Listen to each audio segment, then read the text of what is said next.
How to find and remove duplicate contacts in Android. Hello everyone, welcome to this channel. I'm Emily and I'm here to help you out today. So without any delay, let's get started. So first of all, make sure that you have stable Wi-Fi connection on your device, and after that, launch the contacts application on your device over here. Make sure that you have the updated version and also make sure that you're logged into your account.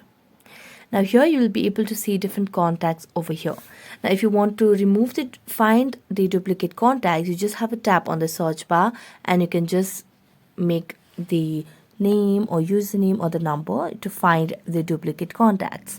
So as you do that, you can remove them by just tapping on the contact and then tap on the gear icon, or just scroll down to the very end and delete it over here as you tap on the delete button.